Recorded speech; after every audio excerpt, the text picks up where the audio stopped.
for my appointment? Oh, no. Actually, I'm early. No worries. What better place to wait in than a library? I just sit here and take a look at these books. Let's see what we got here. Oh, Hamlet, Othello, Romeo and Juliet. Somebody's been to Shakespeare. Not bad. I always wanted to have a chat with Shakespeare. Hamlet. Let's see. Here's the famous line. To be or not to be? That's the question. Really, William? Is that the question? Existing and living is a question, and in your story, the answer is death? I'm very disappointed.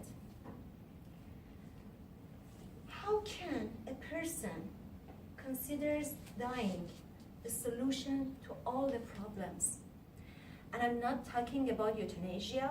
I assure you, William, I'm a huge fan, but that's another subject. I'm talking about your characters. For example, this Prince Hamlet. I don't know if you have studied psychology, but I have when I was in med school. And I clearly remember all the signs and symptoms of schizophrenia. Seeing unreal things, hearing voices others aren't able to. In psychology, these are called delusions. And your Prince Hamlet was insane. He saw the ghost of his dead father, and he heard him telling him the story of his murder. Delusional. Prince Hamlet was an epitome of schizophrenia. There, Othello, another case of schizophrenia.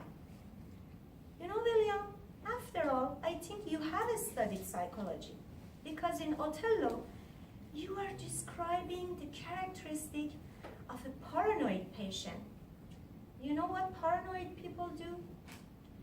They are suspicious and pessimist about everything and everyone. And Othello thinks that his beloved wife has betrayed him. So he kills her in a moment of anger, and then regrets, get depressed, and makes suicide, committed suicide. Schizophrenic. And now, Romeo and Juliet. Case of melancholia, depression. Two stupid teenage lovers who don't know anything but sighing after each other and climbing the trees over to balconies. They didn't even bother to practice their ploy with each other. And they were suffering from depression so hard that after imagining that the other one is dead, they committed suicide. I'm so upset.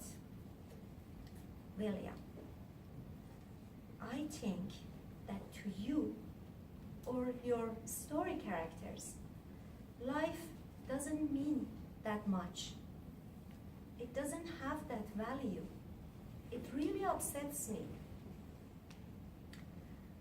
I guess ever since I started to know my favorite poet, Forough Farrokhzad, and I started reading her poems, I was very much influenced by her thoughts and then started to admire them. Her thoughts are the ones of a survivor who, despite the misfortunes in her life, didn't give up on life and love and hope.